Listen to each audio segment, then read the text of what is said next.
Hey, it is your buddy, Peace and Harmony with you here today. Much love going out to all the beautiful empowered harmonizers.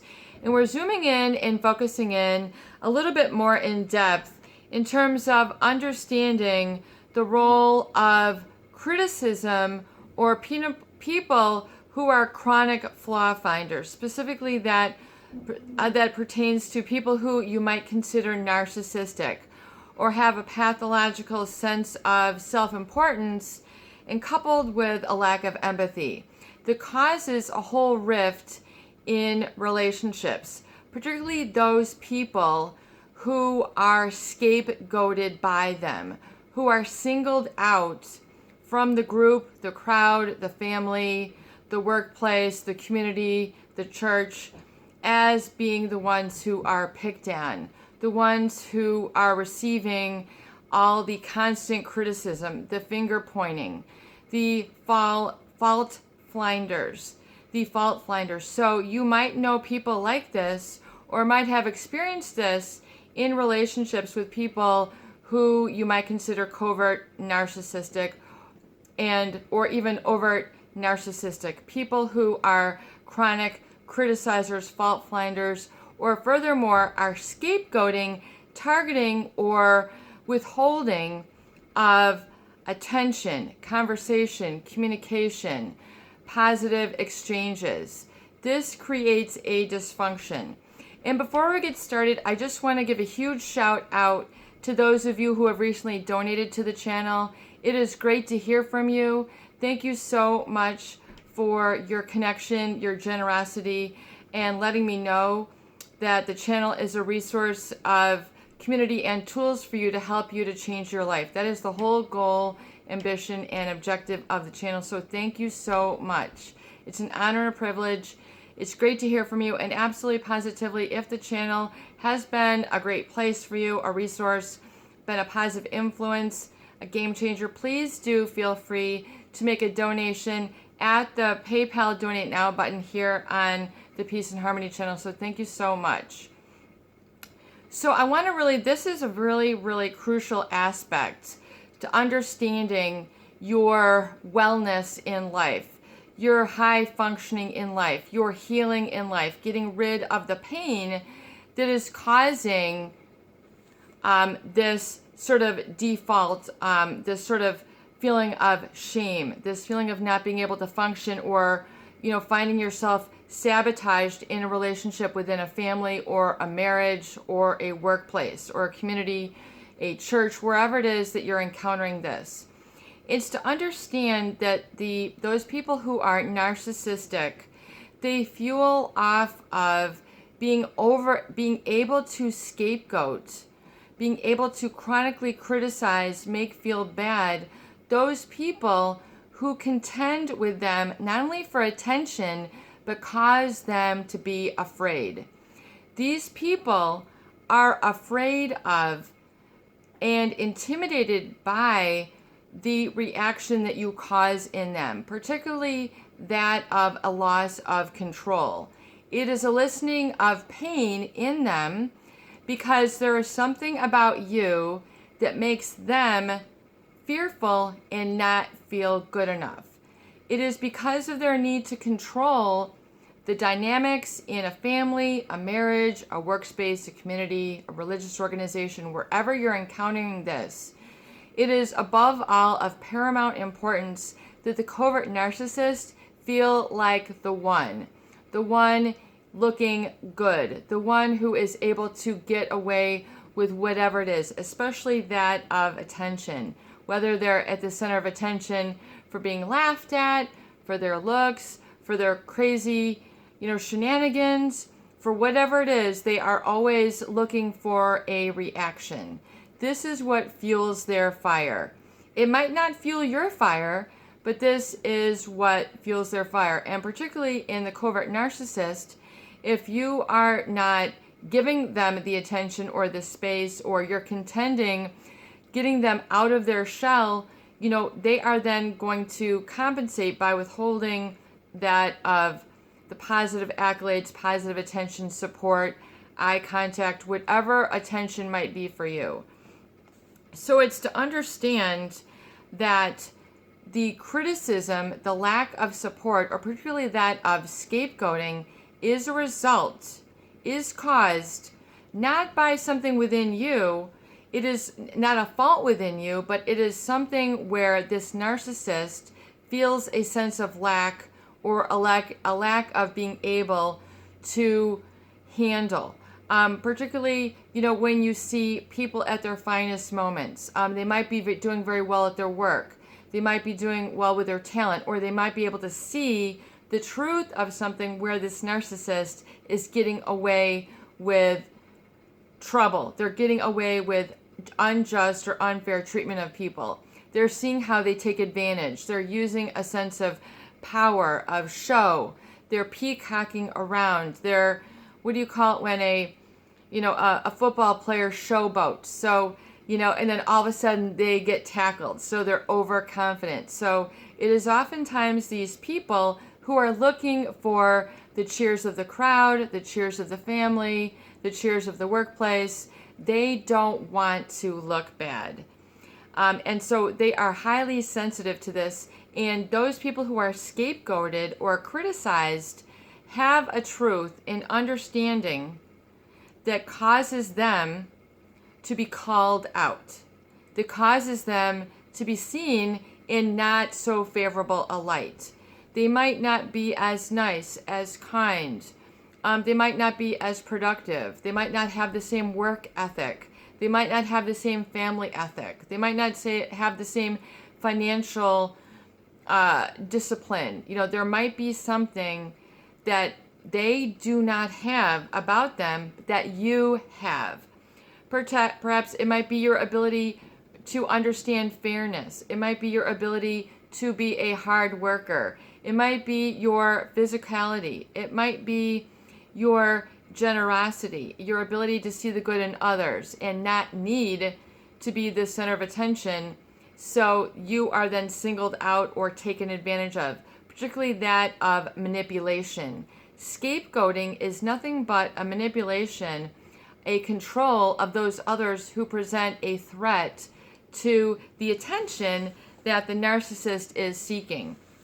So this, and we're going in kind of deep here, but this is super crucial for you to understand, so you are not held back by feelings of inadequacy or pain or feeling of shame, or having to side with them, or feel that there's something inherently flawed about you.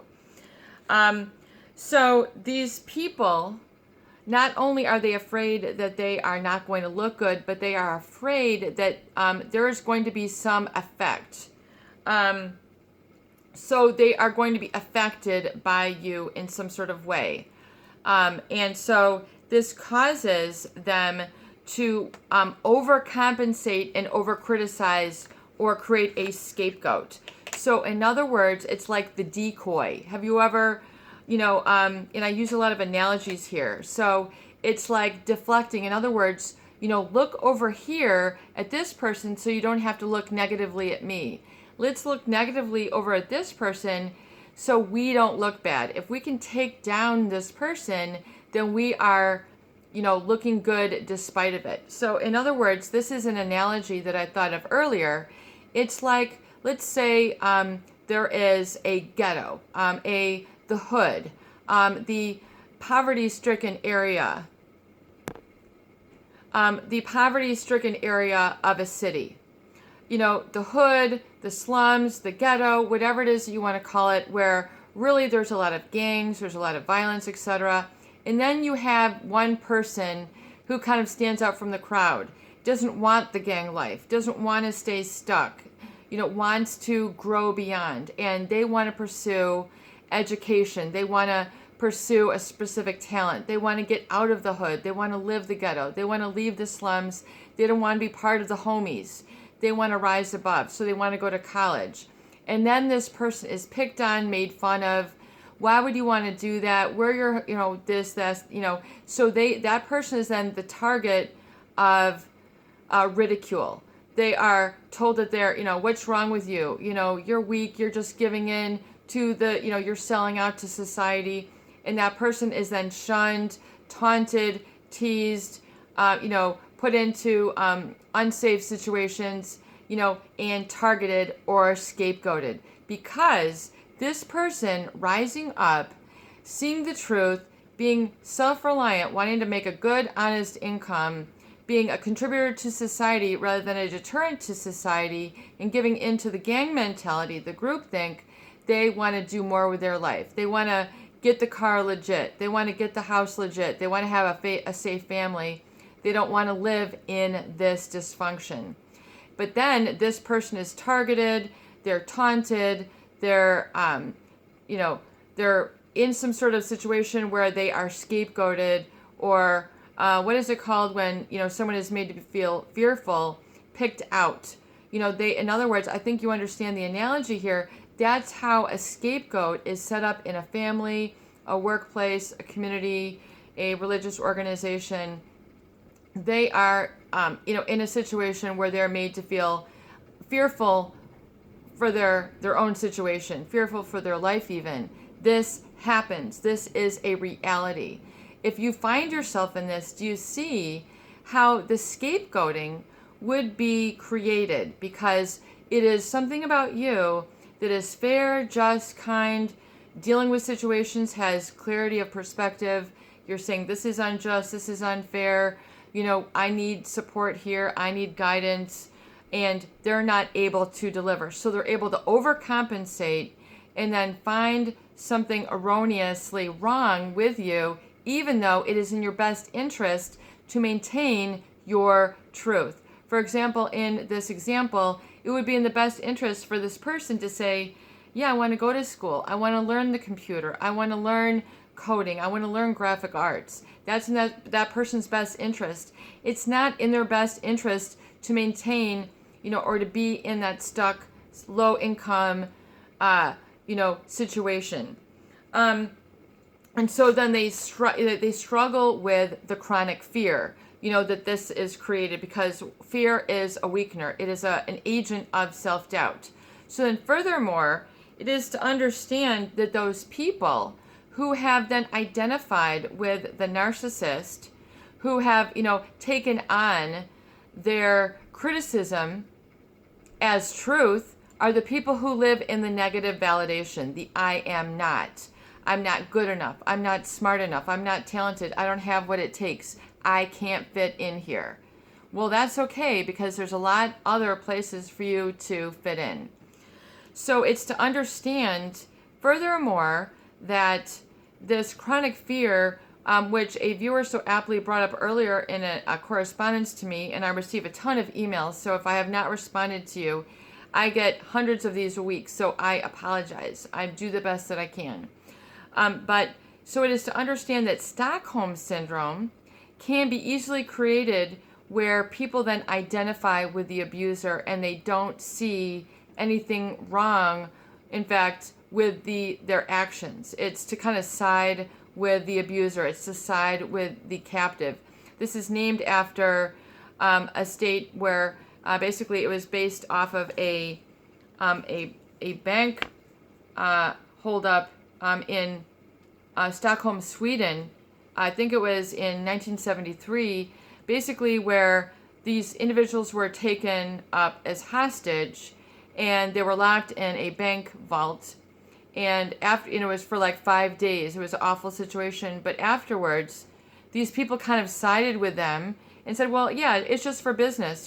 This is, what they needed. And they ended up not seeing that this was a mistreatment of them. They're like, yeah, this was just a smart business move. This is just, this was, we're happy to make this happen. Basically, they were brainwashed. It literally can show you the power of manipulation. So people who have been scapegoated or in a situation with a psychopath, it's a complete loss of your perspective. It is very, very terrifying for people to come out of that and, move through that.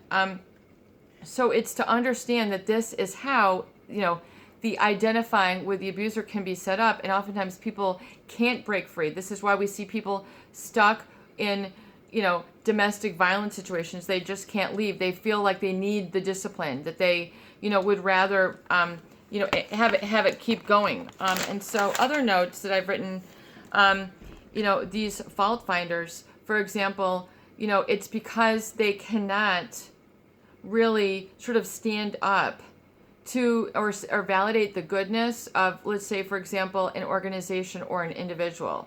There's an inherent goodness. There's a providing, a giving that this person who's a scapegoat or who's the target, there's a sort of giving aspect of them which is highly intelligent, highly talented.